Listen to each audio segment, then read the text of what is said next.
Hey Raghunath, tell everyone about our Patreon community. Sure, Kaustubha. The Wisdom of the Sages Patreon community is an incredible online yoga resource. If you like the type of yoga wisdom and culture we share on the show, then our Patreon community is a great next step. This is a listener-supported podcast, and any level of sponsorship will unlock a wide range of live and archived classes, talks, and even workshops. Raghunath teaches, I teach, and we have a host of other excellent teachers on topics ranging from yoga philosophy, asana classes, storytelling, Ayurveda, kirtan, cooking, meditation, and a lot more. We even have an incredible online Bhakti 12-step recovery group. So if you want to check it out, go to patreon.com/wisdom of the sages. All right, let's get it on. Om Namo Bhagavate Vasudevaya. Om Namo Bhagavate Vasudevaya. Om Namo Bhagavate Vasudevaya.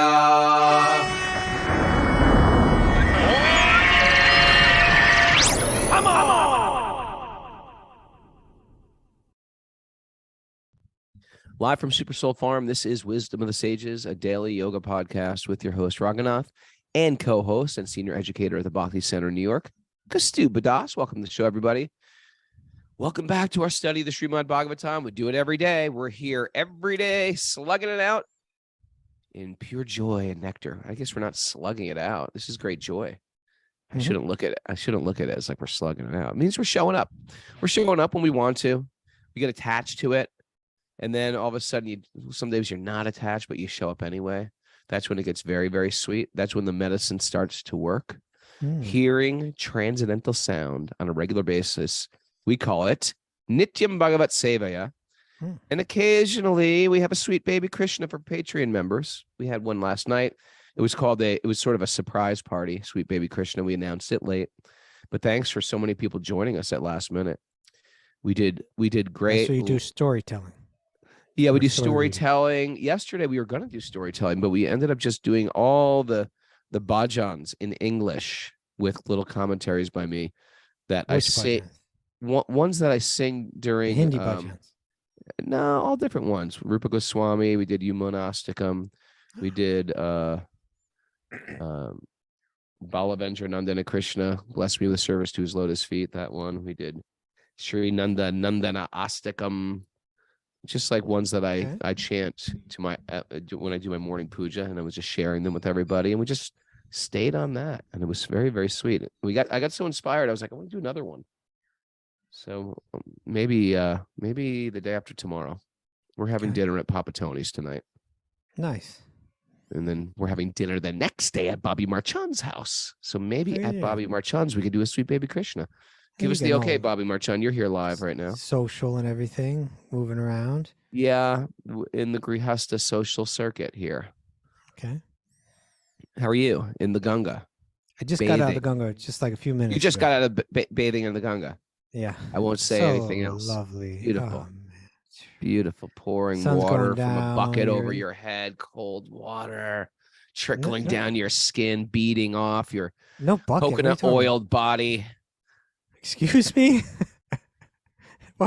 Don't you put going with coconut oil on your body before you go in the water? No. Little abhyanga, saying No, your I just go prayers, with- kneeling. It's beautiful. It's Beautiful. beautiful. I wish I was there doing some push-ups. It feels like Sri you're Namaskars. floating in a river of nectar. Floating in a river of nectar. That's the feeling. That's what yeah. it feels like. You know, there's that time we go in the white water rafting down the Ganga in Rishikesh. And That's there's pretty one cool. point where it gets very calm. And the guy who's manning the boat says, okay, you can jump out. And you just jump into the river and you're just floating down the Ganga. And you're like, it's okay to die now. Now's the time. If you want to take me now, Krishna, I feel okay. You can do it right now. Just give me a little tug and I'll be good with it. You feel safe. You feel like you're being cradled. Ganga's a beautiful goddess, isn't she? Ganga's a beautiful goddess. And here in Mayapur, in the birthplace of Sri Chaitanya, you know, Ganga gives all kind of benedictions. But here, in this place, She gives Gora Prema. She gives the love of for Sri Chaitanya. Ooh. Very, very munificently, very openly. Mm. This is the ladder. We're talking about chutes and ladders yesterday, or they call it snakes and ladders in India, Yeah. Chutes and ladders is you land on the chute, you go down to hell. You go down to the beginning of the game. You land on a ladder, you climb up higher. So by associating with the pure devotees, who's the pure devotees? Ganga Devi, Yamuna Devi, Govardhan, Tulsi Devi. Associate with Tulsi. Very powerful. After we bathe in Yamuna, there's a Tulsi kind of, I don't know if you call it a stamba or something like that. So when we're done bathing in the Ganga, then we go and we water Tulsi and circumambulate. It's nice too.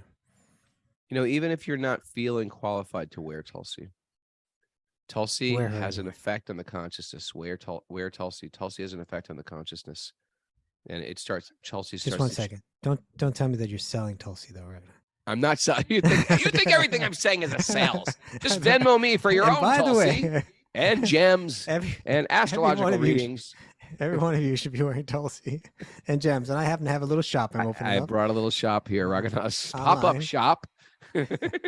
No, without any motive, you were saying it's good for people to wear the wood of the Tulsi tree, which is considered very not beyond auspicious. I mean, as Tulsi's very intimately connected with the pastimes of Sri Krishna.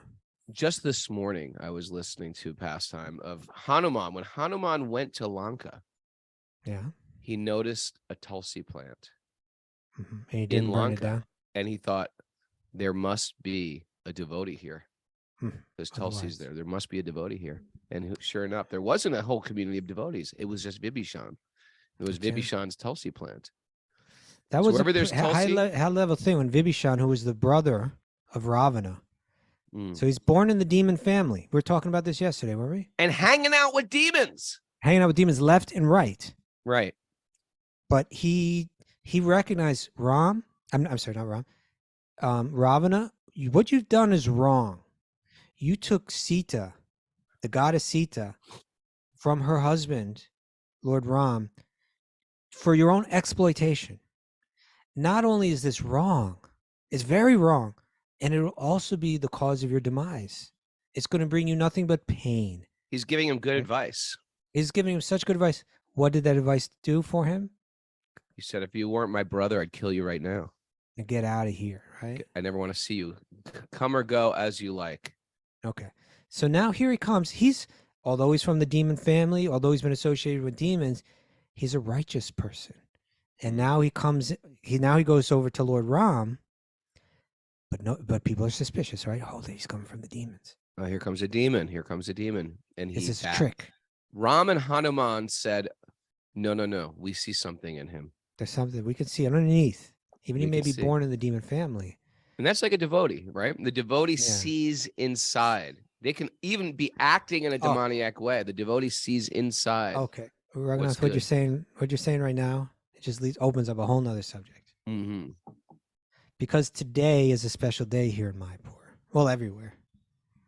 But particularly Tell me. I had another good pastime to tell about Hanuman and Ram before. It just flowed right into this. So okay. We're going with the flow. Go with the flow. Today is the day of called the Tirobhav ceremony. Tirobhav, the disappearance? The disappearance, the day that my guru passed away. Acha. Yeah. And so there's a lot of people here observing this day. And this is where his samadhi is, his tomb, right? Because he passed away not far from here. And they took his body, they buried it, and they made a tomb here. So that was observed today. I was one of the speakers at it. Oh, Why don't we talk a little bit about that? But maybe we ought to check in with Mara first. I would love to talk about that because when a great devotee leaves this world, it's sad for us because they're no longer in our presence. We can't get that intimate association, but it's actually a very glorious thing as well. It's a very glorious thing because we see this person as reconnecting in their spiritual form with Krishna.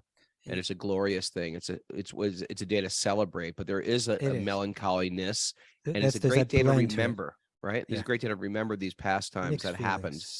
subtle blend of feelings. Yeah. Yeah, But it's an interesting and masala of I thought of feelings. that because you said that, you know, the devotee can see something in someone that others don't see, and he did that in my own. Why don't we check in with Mara, see if there's any announcements first, and then Because we'll just keep talking right over Mara. yeah, we don't Right, want to Mara? do that. Hey, Mara, how are you? Let's be nice to Mara Day today. Yeah, always nice to Mara. Always You nice. guys are always nice to me. All right, announcements. We have a Back to Recovery group meetings today. The men meet at 1 p.m. and the women meet at 2 p.m. No girls allowed. There's an asana class for our Patreon members with Radha Dasi at 10 a.m. And then also, I just got news that we'd like to wish Sega a happy birthday. It's his birthday. Oh, Segaji. Sega, who never misses a show, live from Mm. Lisbon. It's like, what time is it? It's like 10 o'clock or something. He's like, what do you call it? Does this guy have a job? He never misses a show. He's here every day, Sega, for like years. And we're almost on 1,000 episodes already. We're getting there. Sega, happy birthday. We love you. He's an old hardcore guy. I think today he is writes very good karma. is today Yes. episode 969, 968, something like that. 966. 966. 966 is exciting. Yeah. So the guru sees within the hearts of everyone. You know, I wanted to share before we get there. Check the interesting point I heard today. That, you know, sometimes we get asked this question during Q&A day. What's that? How, like, you know, I live in a weird place in America. How can I become a devotee? You know, it's very difficult, etc. Says better to be like Vibhishan. Who's his association? Kumbhakarna, Ravana, Demons. all these demons, you know, Indrajit. They're all associated with demons, but he's just focused on I'm a devotee of Lord Ram. I'm a devotee. Whereas in the palace of Ram, you have Kakei associating with Mantara. Just So causing trouble. just causing trouble, hearing gossip, letting that gossip affect their faith. What Right. good is it if we live in a devotee community, but we're associating with people who are just speaking ill of others? Better to be alone and always meditating on Ram and keeping Ram close and keeping in your mind, keeping keep growing a Tulsi plant in your house, taking good care of Tulsi, meditating. We were reading yesterday how even the desire to bathe in the Yamuna can wipe away all your past reactions. The desire. So your guru is a huge part of my life and my spiritual growth. And he just brought me a lot of joy as well. As well as like, he's sort of like, you know, he became like a surrogate father to me in a lot of ways. I think my father had just died. And then I feel like Krishna sent different men, older men to me to speak to me like a father. And I always had that feeling about Tamal Krishna Goswami. And he took care of me like that. And I feel close. And you had a lot, even more association. I had a lot of association for that 1 month we lived with him in Potomac, Maryland. And Glenn, who's on the show here today, was there as well. And a big handful of us. But yeah, why don't you talk a little bit about what you spoke about, Kaustubha, today? I'd be really interested, and that way I can live vicariously through your emotions. And if I have something that comes up, I'll share too. Okay. Well, you know, near his tomb there, which was decorated with tons of jasmine flowers and marigolds and stuff. It was really beautifully done. They brought together, I don't know, it was a couple hundred people. And I was asked to speak. And, you know, there wasn't a lot of time for me to speak. So, and he's the kind of person that he was so multifaceted and so historical in the Hare Krishna movement that you could go a lot of different directions. You could go in the academic direction. You could go to the real old school, early San Francisco direction. You could go to the Radha Damodar party, his kind of like his missionary end. You could go to he went to China and established bhakti in China. You go to China and tell that story. There's many, you know, there's all different there's probably 15 good veins that you could like. Yeah. You Prolific author, you know, became a very important academic figure in religious studies. Was a guru Just- to a couple thousand, probably. Less than that, but Right. but like formally, but certainly in like as a shiksha guru, as an instructing guru, yeah, like that, many more. Then he created Um, these two, some communities in different places of the world, including Yeah. Texas and Houston, that he Progressive he community. just really put together. Yeah. Where So do you there's go? so many. But what I said was there's a thread that runs through them all, right? And what I feel he most embodied, right? Primarily what he embodied to me was what it means to be the disciple of a guru, wholeheartedly, 100%, right? That how he lived that in all those different facets that we just discussed, he had like an unshakable, fixed determination to serve his guru, who he loved within his own heart. And I felt a little blessed today to just kind of go just a little bit deeper into an understanding that, I've been cultivating for decades. But what is it? There's a special thing that a guru may do for a disciple. And I'm not just talking about like learning something from them or being inspired by them, but I'm talking about a very deep connection where really the guru goes through the ears, right? Through the words spoken and through the eyes, even through gestures of affection. In a very real way, a guru can go into the heart of a disciple, to where you weren't even expecting, but you got something sitting in here now. Sure. That you didn't have before, and it's changing your life. And I shared different ways that happened. The first thing I shared was how I met him. The first time I saw him, really, right? Which is an interesting story because, again, many of our listeners know I had a group of friends who, you could safely call them street Criminals. Yeah. Yes, we can safely call them that.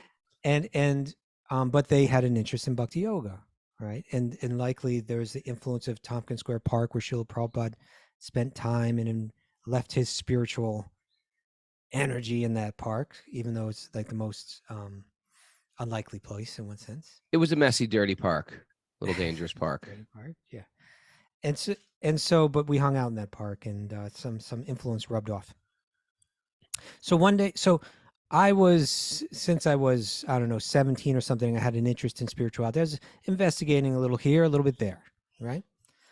But I had these friends, and although they were thugs, they were into Krishna Bhakti. And they got into it somehow. Through a Krishna miracle. And so they're reading these books. And as you and I have spoken to before, not only were they reading these books, they could answer every question because they just had solid arguments from these books that they could really represent, That's the beauty of bhakti. It really gives solid answers to a lot of these very difficult life questions. So even if you know a little bit about it, it's pretty impressive to your friends who are also thinkers, thoughtful philosophers, etc. Continue on. That's why I'm convinced it's going to change the world. It's just too solid. So one day I'm walking down St. Mark's Place. I bump into Kenny Hess. He tells me there's a program going on at John's house, John Joseph, at his apartment. Hare Krishna thing. You want to go? And I'm like, I don't think. I don't know. Little did you know. January, it was cold. It was dark.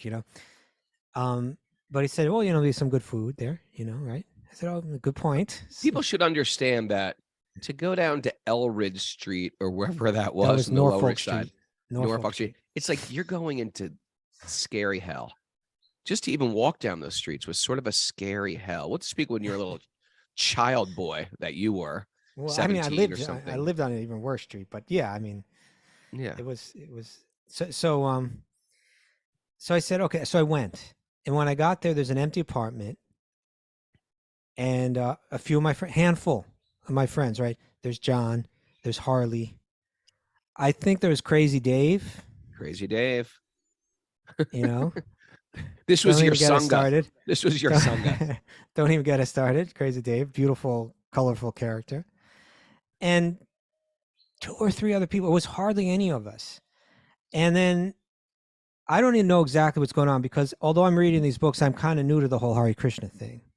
I've been talking to these guys about, but I haven't like been experiencing it live very much. And so in walks Tamal Krishna Goswami through the door. And my friends are down on the ground, bowing their heads on the ground. I'm like, A bunch of "What?" thugs bowing down on the ground. They're showing him all this reverence.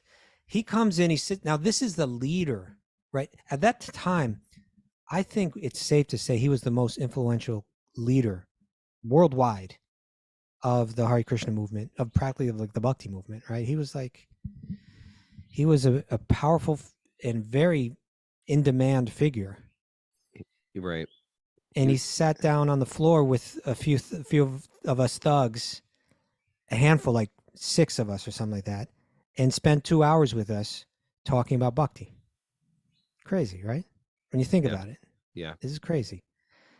And I walked out the door that day and out onto Norfolk Street, and I said to myself, "That's it. Now Amazing. Now I have to do this. He spoke words that now someone else might have spoken the exact same words and wouldn't have had the same effect. This is my faith, right? You can say whatever you want, but that's my faith. That it's more than the words. There's a conviction behind those words, and there's a power and a shakti behind those words. A transcendental shakti, right? That entered into my ear and went into my heart. And suddenly there was something there in my heart that was never there before. A determination to let go of everything and give my life in service of God and in service of others. It didn't exist in there before. And suddenly it was sitting there right physically in this part of my body, right? And I had to act on it, right? Wow. Right. So within days, I was no longer doing drugs. I was following all the principles: no sex, no drugs, no, and chanting 16 rounds of Maha Mantra. Unbelievable. Right. They say that's the power of the lava matra, the moment's association with the great soul. Association. Kaustubha, can I just squirrel in here for a second? Yeah, squirrel in. You know what's also beautiful about, sometimes and you and I have sort of associated with other yoga societies, and the people that get attracted to these yoga societies, oftentimes very self-controlled, very spiritual. Yet here in the Lower East Side, the grunge, it's like where the rats live, and a bunch of thugs, and they're seeing a great. It gives testament to bhakti that bhakti is for all. You don't have to float in from a higher planet to get into bhakti. Bhakti is Krishna, is all attractive. People will run. It doesn't matter what background you could be coming from. I've been practicing yoga for many lifetimes. I have a whole collection of jewels and crystals and malas, or I'm a gang member. I'm a criminal. But there's something in my heart that when I hear about Krishna, I'm madly attracted to. That's actually what I like about bhakti. It's for the masses. And if you draw a circle around the masses, you'll get spiritual people, academic people, pious people, ordinary people, criminal people. You'll just get a whole, and everybody becomes attracted to Krishna. And it's the mercy of these devotees, like Tamal Krishna Maharaj, who come into your life, and they come in and they stay and they stay, and they give you that association. And his association was so hot, and this is something that we'll discuss, right? Because he was this is another thing I mentioned, was he was one of the most intelligent and determined people that I've ever met in my life, no doubt. And to give one example of that, Prabhupada said he was the most intelligent. He may have said that. But to give one example of not only the intelligence, but combined with the determination. At a certain point in his career, when he was, I guess he was in his late 40s, after, he had attended a little college in his life, and then he got into the Hare Krishna movement and dropped out and never went back. But in his late 40s, he went back into the university, and he went to Southern Methodist University, which is kind of like an elite school in Texas, right? It's kind of like like a Harvard of the Southwest or something like that. Hmm. It's got old history and and all of that. So he went to that school, and not only did he become a decorated student there, like winning all kinds of awards, Hmm. essentially he became the most highly decorated student in the 100+ year history of that university. Or like Oh, wow. how many thousands of students went? I think they have Through those about doors. Yeah. 12 or 14,000 at any given year, and over 100 years, hundreds of thousands of students, millions. Well, in any case, and because he won the most prestigious award there is to win is called the Senior Student Award, where the professors choose which senior student they feel was the most, fantastic or whatever, right? Hmm. He won that award, but he was the only person in the entire history of the school to win it unanimously. Wow. Now that's that's pretty not an amazing. easy thing to do. No, right? that's amazing. That shows his focus. If you right? were to His hang out with him determination. at all, you'd be like, this person is amazing. This Yeah, person and if you is- didn't get onto his wavelength, his energy pushed you away quickly, right? Either you fit in and you got serious and went with his energy, or you rotated out of the arena, right? Because nothing was going to slow him down, right? Sure. Okay, now here's another story I told, and this is another one about going into the heart, like how he could work into someone's heart, right? Tell me. How he worked into my heart was, so shortly thereafter, now I'm a brahmachari, I'm a monk. And one day, just for being a friendly neighborhood Hare Krishna guy in Texas, right? I'm in Texas. You were there. Yeah. You were in the town. We spent quality time together in Texas. Isn't that crazy? Texas. And so we were in Houston, Texas. You were doing like a program for like the straight edge kids because your band was coming through town. I was out there being the Hare Krishna representative in the street, right? Yeah. And the cops picked me up, right? This cop grabbed me. The cops didn't pick him up. They roughed him up. They roughed me up. He came up. I was in a parking lot of a grocery store, right? And I was selling. Let's hear this story. That's what I was doing. Okay. I was selling bug Kaustubha's selling books in a parking lot.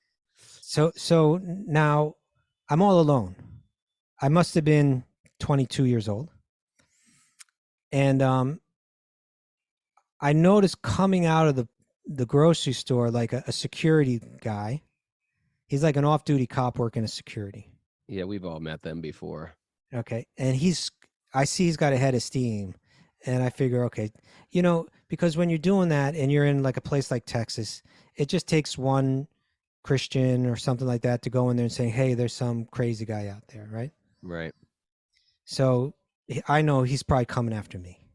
The amazing thing is, as a thuggish guy, you'd be considered not crazy. But here, as a Vedic, just a disseminator of Vedic knowledge, you're like a Brahmin, nutcase. yeah. That's Right, yeah. so I'm just kind of like walking off, like I'm just trying to disappear in the distance somewhere, but he picks me up. He picks quick, you up. Oh my God. Yeah. I'm feeling you right now. I'm there right now. I'm getting chased by security. Been there, done that. Okay. So he comes up on me fast. He pushes me up against the car. Like pushes me, You like can't even do that nowadays. Well, right? You cops can't, still get a away security with all guard kinds can't of stuff. push you against a car. When you're a cop, you can do what you want. They're not even cops. Well, he was a cop. Police. He was a cop. You know what? Yeah, but you know what though? People are like shoplifting, and they're like, "Okay, you can go." That's what's going on nowadays. I know. Cops are scared to touch anyone. It's true. Okay, so he throws me up against the car, like stomach first, like pushes me from behind. Poor Kaustubha, you're so light. Also, then he doesn't even take then. it. One hand, he can push you against the car. What are you trying to say, Raghunath? You're saying literally I'm a pushover? No, I mean you're Brahminical and light. You don't overeat. So he's got me. He's got my hand. Your delicate hands. Yeah. So he's got my arm behind my back, and he's really like wrenching it. Like really painful. Yeah. I'm sorry. And he says, what he says was, "You just assaulted me." like that. Oh, that And old then he- trick. And then he points to another guy and he says, "And there's my witness." And the guy's just there like, "Yep, I'm his witness." Oh Like that, man, right? South, right? Down south. Oh, down man, south, feel they it, right? play those games. So then he handcuffed me, took me into some back, like kind of like Back cell room kind at of thing. Walmart, whatever. Yeah, put some kind of place back security section of the grocery store, hidden, and it's just me and him in there. And he's Yeah. pounding on me, And he at one point He he had me hitting by you in there? yes, and I'm handcuffed. He had me by the neck. Oh my god! I told you this before. I know, but I'm hearing it again and I'm reliving it. He had me by the neck. By now he's seen my ID, which has identified me as a New Yorker, right? Oh, You think he's this guy gonna likes kick New your Yorkers in ass. Texas? He's gonna- I'm He's gonna got get me- you from that blue state. I'm gonna kick your ass. He had me by the neck and he's slamming my head against the wall with my neck. Oh, And I'm Prabhu, I'm handcuffed. sorry. So it's not your fault. And he was saying, you know what he's saying? He's saying, "This ain't New York, boy. This is Texas." What has that got to do with anything? so then he beats on me for a while, and then he throws me in a chair in front of his desk, and then he calls the cops. He gets the cops on the phone. Now he's got not my even bag. Cops, right? He was a cop, so these are his own people he's calling.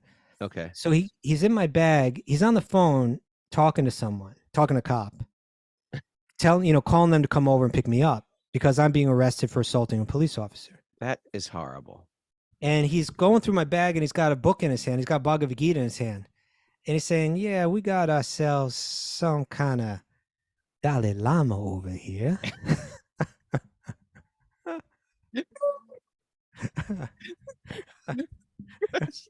The interesting thing is, it's like Vishwanath Chakravarti Thakur. He takes what's being said and flips it around. He actually did have a type That was of a Dalai glorification Lama there. Okay. So He didn't realize, and his whole material life was over when he touched that Bhagavad Gita, and the devotee came to his life and changed him somehow. He's going to come back on his knees one day, begging you. Well, anyway, they I spent the night in jail. Guna Maharaj managed to kind of bail me out the next day. Really? And then eventually and this, now we're getting back to the story where I was going with this, because I had to decide whether I was going to fight the case or plead guilty, right? Because this is the deal. If you plead guilty, you pay a little fine and it's done. Right. If you fight it, you probably lose because you're going it's his word against mine and he's got a witness. You're going against the police force here. You got to spend money on a lawyer. Yeah. Right. It takes forever. You got to spend a lot of money. You probably lose. And on top of all that, I wouldn't get to go to India for the first time. Ooh. Did you ask your guru what to do? Is this where we're going with this story? No, because he wasn't there. Guru Maharaj was there. He sat down with. I said, "Look, I'm going to India. I'm probably going to lose this thing anyway. So let's just plead guilty and let's get this over with." So that's scary too. It's scary too. Because what are you pleading guilty to? Assaulting an officer? Assaulting a police officer. That could be like 5 years in prison, man. No. They told me what the whole deal's worked out before you plead guilty. So it's just a fine. But still. Okay. Anyway, I pleaded guilty. I went to India a month or 3 weeks or something like that later. So this is my first time here, and I'm coming into Mayapur, where I am right now, right? And I get the call, "Your guru wants to see you," right?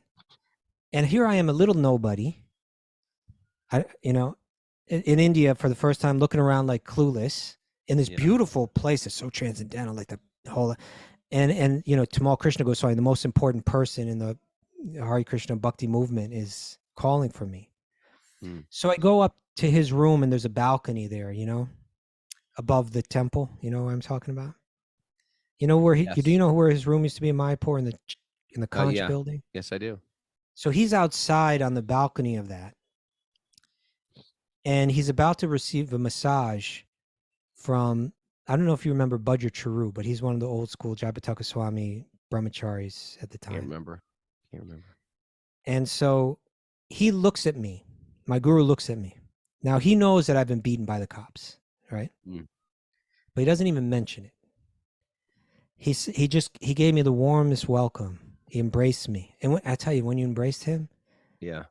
it was like, he really smelled good. It was just like, it took you in, and it I'm was just smelling like, myself now that he you're smelled fresh and like, Mara, how do I smell, Mara? yeah. And you laugh. And he said some kind words to me, and he said, welcome to the spiritual world.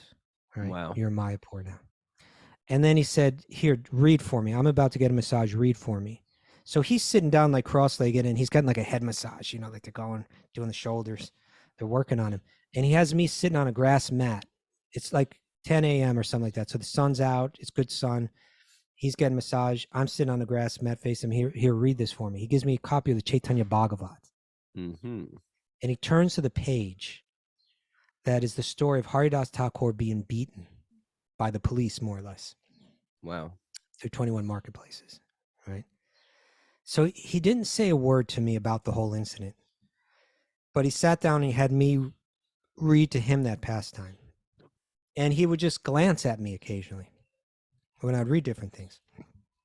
And I tell you, Raghunath, like, if he would have said, oh, I'm really sorry what happened to you, or if he would have said, you're sacrificing to help others and this happened, he could have said a lot of rational things about it, about what happened. But by me reading that, sitting there with him, it communicated a lot of things to me. Just the way what was in his eyes and the whole nature. He was subtle. He could communicate in a subtle way. And what it did to my heart, it was like he was saying, although I was just this new Bhakta Dev, brand new, know nothing guy, he was saying, it was in a sense, it was saying, I've sacrificed for bhakti, for Krishna, for Sri Chaitanya. And going back to Haridas Thakur, devotees have been sacrificing or even our own safety, and you're part of that, and there's nothing that I wanted more than to be part of that and to somehow be connected to that and to be able to give my life to something meaningful. And what was communicated very much like father to son was like, okay, you're in it now, and it's appreciated. It's appreciated by me, your guru. It was It's almost like appreciated by Sri Chaitanya. It's almost like, you're joining the fraternity and you got to or joining a gang and you got to get you're beaten in or something. Now you're in the gang. You got beat making up your by bones. Yeah. Yeah. Yeah, right. It was like that, but it was something far more beautiful and subtle than that. It meant a lot. And again, it was just through his glances, through his gestures, through his embrace, that this went deep into me, changed me. It was very Prabhu, powerful. it's got something to say about you too. Think about it. Here you are. It's not like you're saying, okay, come to the Sunday feast and eat gulab jamuns. Come to exotic India. You're like, I'm going to go to a parking lot and I'm going to hand out a bunch of Bhagavad Gitas to a bunch of people from Texas. You did something that was like, it took a lot of like chutzpah to get out there and do that work. And on top of that, they're not going, thank you very much for your service. Thank you. They say, wait. So you're doing something that's completely by material standards, super unsavory, because a lot of people are just like, get out of here. You're weird. Get out of here. And then most were like that. then you might meet one guy who's like, hey, pretty interesting. All right, I'll take it. But then you get a cop who not only roughs you up hard, handcuffs you, humiliates you. It's humiliating. And then puts you in jail. And still you're like, nope, I'm in this. I am in this. And I feel like that was an initiation right there. That was your initiation. In a sense. And that qualified you to enter the spiritual world right there. And then he gave that embrace, had you read the story. You know what I mean? But what I want to share in relation to that is that I know that what I was sacrificing was tiny compared to what he sacrificed. Compared to what Prabhupada sacrificed, compared to what Haridas Thakur sacrificed. I was definitely feeling that very profoundly. And so that was humbling. We all get these tests, right, in our spiritual life. It's sort of like, you want to go on with this? Are you sure you want to go on with this? And that's sort of when we can like break through the ceiling into some next, the next story of our spiritual life, a next threshold of our spiritual life. Yeah. You passed that test, my friend. Well, I have to. It's something that one has to pass again and again. And by your grace, I hope to try to continue. I'm going By to my share three. grace? Yes, I'm All going to right. share. Yes, Well, you're you good. got it. There you go. My grace. Just threw it at the screen. Who else Spot. wants my grace? I'm giving out grace today. You open your third eye right there. Shakti pot on your head, Mara. Okay. I'm going to share three more quick things, Raghunath. Okay. Okay, tell me. And these are the stories that I shared. The brief. One of them was, and all of these are on this theme of how the guru enters the heart, how the guru transforms the heart.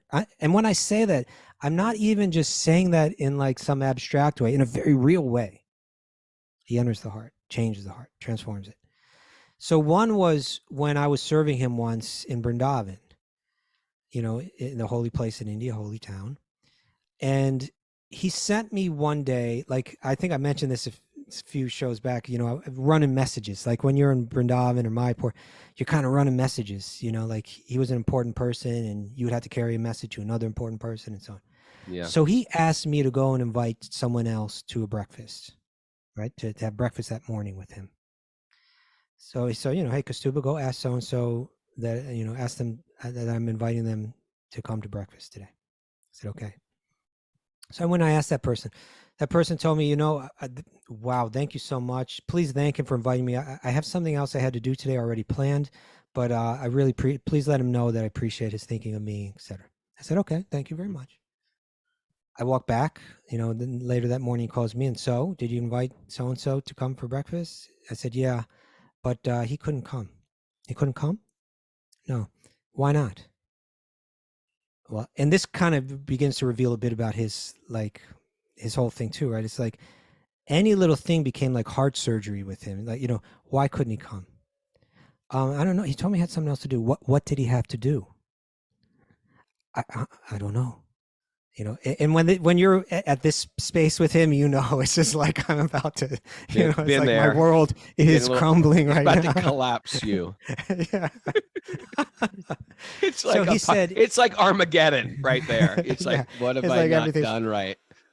You got Yaso here saying, yes, he knows what this is, right?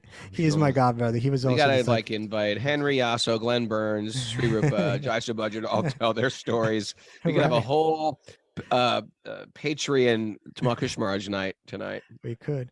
So he looks at me dead in the eye and he gets that stare, that gaze. It locks you in and you're just like, it's almost like you're helpless now. It's like he's got you in some kind of Vulcan kind of like mind lock, And so he's looking at me dead in the eye. These are not the droids you're looking for. Okay, he looks at me dead in the eye and he says, "This is the problem with you." He said, "You think." I forget exactly what he said, but he said more or less what he said was like, he says, you're like a peon. You think serving the guru is just like something that is like anything else. It's not, he said. He said, I don't serve Srila Prabhupada that way. The gopis don't serve Sri Krishna that way. I made Srila Prabhupada's desire my desire. You're like a peon. You just carry a message back and forth as if it has not, you're not even invested in it. He said a real disciple, the desire of their guru, the mission of their guru, it enters their heart. It becomes their desire. That's how the two are united in love, right? He said, you go back and you ask him again. He said, if you wanted him to be here as much as I wanted him to be here, he would be here. Ooh. I said, okay. I walk out the door. Now you better hope he gets there. Well, now you start to beg, right?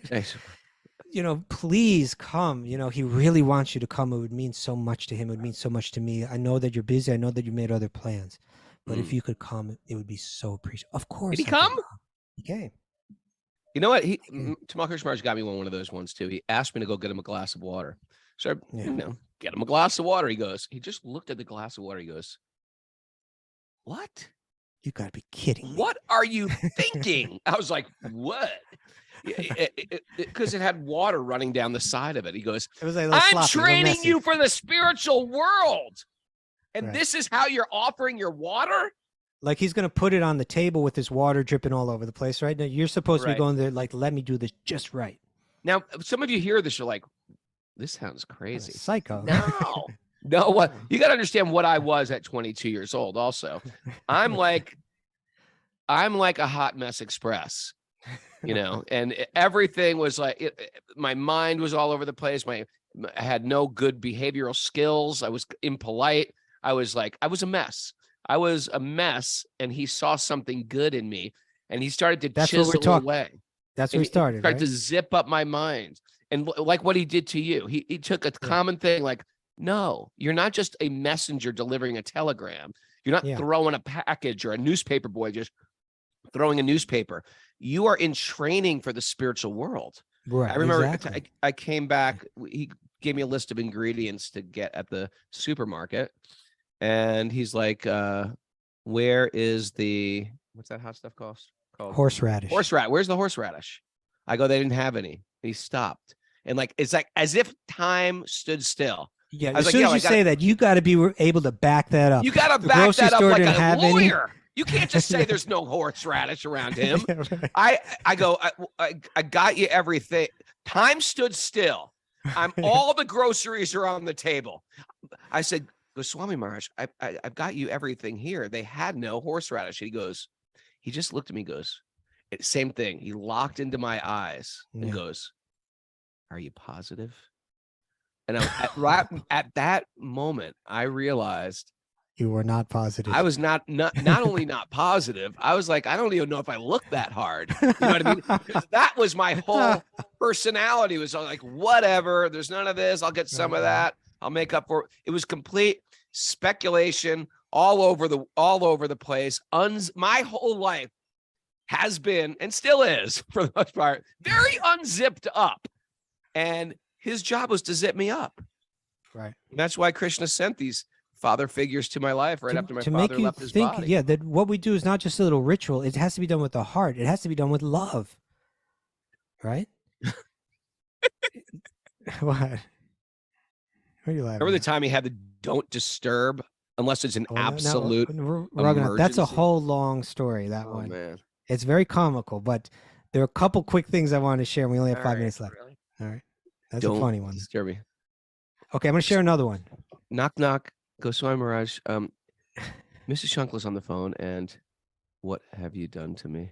You're going to tell the story. What have you done to me? Okay. What have you done to me? So here's another one, right?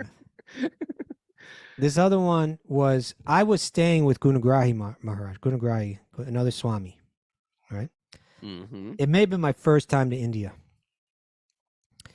And so I was staying, just down the block with Gunagrahi Maharaj in the ISKCON guest house. Mm. He was staying in this little tiny house where he used to stay on the corner. You know the house. Yeah. And so I go over there, I see him one day, and there's a group of people there. They begin to file out, and then it's just me and him. And he says to me, Gunagrahi Maharaj says that you've been serving him really nicely over there. Because that's what the younger monks do for the elder monks, right? You serve. Yeah. And I said, this is what I said, Raghunath. But these words, they carry more meaning than the words themselves. And when I said it and he said it, the meaning was hanging in the air between the two of us. He said, Gunagrahi Maharaj said that you've really been serving him nicely. And I said, yes, well, Gunagrahi Maharaj is very easy to please. Right? This is called psychic surgery. He's training you how to respond, how to think. Yeah.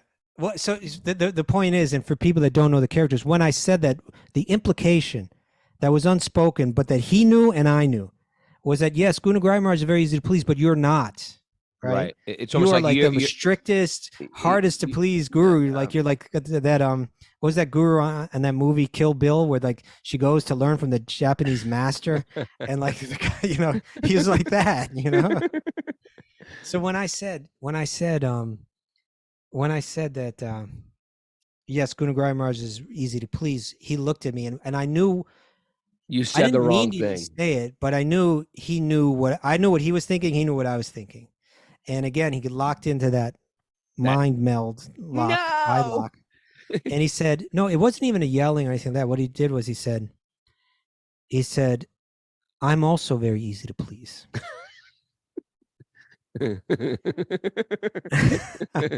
Are you? He said this Did you dead say, serious. It was "Are you?" powerful. He says this and it's like it goes right into your heart. He said, "I'm also very easy to please. You simply have to have the right disposition." And then he just left me standing there. And you know, over the years I began to understand what that means. If you're not interested in some kind of recognition, if you're not interested in thinking, "Oh, I'm special," if you're not interested in any kind of personal whim or motive, if you're there purely to serve with love, he's satisfied. It's only when there's something else and there's some laziness, some selfish, then he roots that stuff out, and it hurts sometimes, right? Oh yeah. How about the time I was serving him like this very thick chutney and it wouldn't come off the spoon? I was like, huh, huh. At least that happens to you a lot. It happened to It people happened too. to me a lot. It went right all over. It just went right off my spoon and flew on his top piece. No, Raghunath, And no. it was just me and him in the room alone. And he just looked down at his, and he looked at me and he just goes, "Don't mention it." That's like, even worse. It was even worse. He didn't get angry. He didn't say anything. He just said, "Don't mention it." Yeah. Okay, I'll share one more quick. No, maybe I won't even share that. I'll share one other little pleasantry. Yeah, share that one happened to me. more. Share. Be a share bear. Well, I'll share. Okay, this is something that'll be interesting for Wisdom of the Sages listeners. In the 70s, he used to, when he would stay in Dallas, I would stick around the area. And, you know, the morning kind of program that goes on in the temple is 4:30 or so. They have like some songs and some dancing, right? Yeah. Then there's a 2-hour period where people are just sitting and meditating on mantras alone, like on their beads, but everyone in the same room. Yeah. And then it continues with more songs and a talk, a class, and so on. So whenever I was there at that time, he treated me like a little son to him, you know, like I was like his son. Yeah. And he would point to the spot right next to him, and he'd have me sit down, and we would meditate sitting next to each other. Every day he would have me sit right there. Sweet. So it was sweet, and it felt like a big privilege, you know. But at the end of the last 10 minutes or so of this, every day he would begin to ask me questions. And there were questions that were related to how bhakti was being presented in different places in the world, in different projects by different people. And I'm kind of like a junior person. So when naturally the tendency is like, hey, what do you think about what they're doing over here, or what so-and-so Swami is doing over there? Naturally, the common thing to do is say, oh, it's great. You know, wonderful what they're doing, right? Right. You just want to see the good. Yeah. He didn't want superficial answers. Okay. If I would have said, that's great, why is it great? What's great about it? Right. You know, and then he would it's not great. It's horrible. It's not great. It's really bad. No, so, you know, I would quickly realize that if I don't come in there really thoughtful answers, right, he's going to tear them apart and make me look like a complete idiot in front of him. Okay. So it was forcing me to think about everything I was seeing around me, forcing me to consider from different angles, you know, so that it wasn't that he was looking for the right answer, but he was looking to see if I'm thinking. In a way, he was training me to think. You know what? Right? We were I speak for myself. I just wasn't thinking at that point in my life. I wasn't thinking about anything. And he came into me to help me think. Yeah. Help me think. You know, it's like when people go to the army, you know, I mean, they go through boot camp, they learn how to think better and be disciplined. I didn't have any of that. He really knew how to do it. Like, you know, there's no more powerful drill sergeant, right?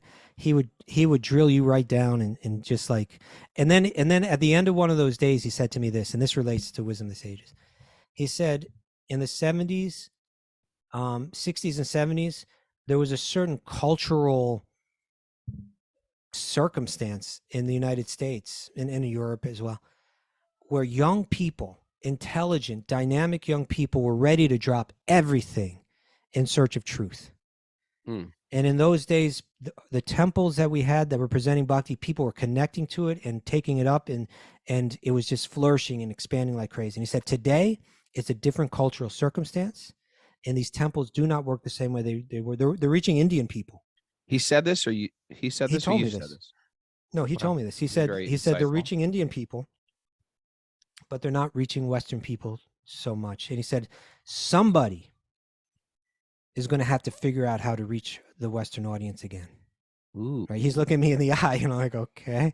Wow. And he says, somebody's going to have to figure that out.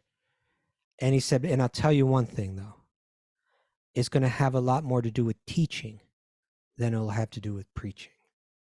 Right. Nice. Wow. What a powerful instruction. And so that's something I've carried. And I love to think, many times I think if only he were here to see the Bhakti Center, if only he were here to see Wisdom of the Sages, what it would be like, right? If he could come to our retreats, our Wisdom of the Sages retreats, and all those people could meet him, what that would be like, how he would go right into the hearts of so many people that are dear to us, I feel like we're getting his blessings right now to do all this stuff. I do too. And one last thing I want to share was that afterward, an Indian gentleman came up to me and said, I'm your god brother. I'm also a disciple of Tamal Krishna Goswami. And he said, I listened to your podcast. I really like it. I said, oh, thank you. That's so kind of you to say. Where are you from? And he said, I'm from Panihati. Panihati in India. Yeah. That's where they have a So famous Panihati Panihati festival. Panihati is, it's a place that's connected with the Raghunath Das Goswami, of whom you are the namesake. We got that worked out now, right? Namesake. And it's a very holy, special place, remote place on the bank. And he listens to our Ganges River in podcast. Bengal. So I'm saying our podcast is going to Panihati, Raghunath. Isn't that something? That's very something. Yeah, I'm so happy to hear that. That's very Anyway, it was a beautiful day. It was after that they served out an opulent feast in honor of the day. They set up tables and chairs, around this Prabhupada Samadhi. It was like beautiful dining experience. It was so cool, and with breezes blowing off the Ganga. It was beautiful. It did a lot for my heart. It was a really good day. I'm so happy I was here. What a great day. You're winding down your day now. It's nighttime there. What a great day to reflect on. Yeah. And my closing memory of Tamal Krishna Maharaj was he came into the kitchen when I was cooking for him, and I had all these pots stacked up really high. First lesson, don't stack pots high. And then, of course, in the process of being there, I got nervous. I knocked all the pots down. And he goes, noisy and chaotic, just like your music, Dr. Ray. Noisy and chaotic. Oh, Krishna. But I will tell you, even the biggest times he really chastised me, he would put his arm around me afterwards and just say, you're doing so well. He knew exactly how to spank you a little and how to stroke you a little. You know what I mean? He trained you up with like discipline, which is exactly what I needed at that time in my life. Yet I also needed a lot of love, and he gave a lot of love. And that's what I mean. That he enters the heart. You walk away with a heart full of something that wasn't there before. And it's a desire to give yourself selflessly, right? To love, to really love. It's powerful. Yeah.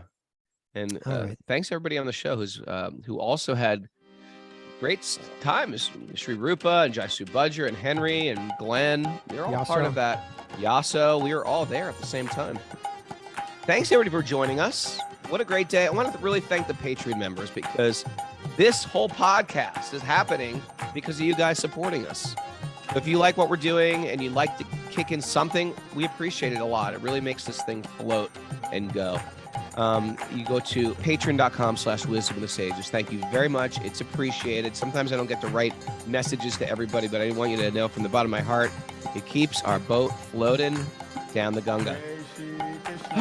Also, we want to mention Italy. If you want to go on a Krishna conscious, beautiful vacation, where we're staying at an ashram. We're staying at an ashram in Italy.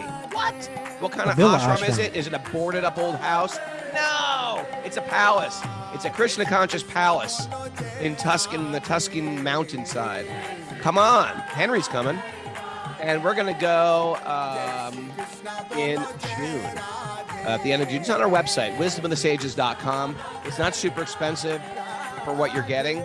And, sometimes to go on an Italy vacation is expensive. But who wants to go on a vacation alone when you can hear and chant and sing and do Wisdom of the Sages live? And we'll go swimming in the sea and go to beautiful Tuscan villages. Join us. Mara will be there. Me will be there. Me will be there. And Kaustubha will be there. And all your favorite Zoomers and others will be there. Come join us. Thanks, everyone. It's a beautiful day for a beautiful day. Tamal Krishna Maharaj. Aki Jai. Haribol.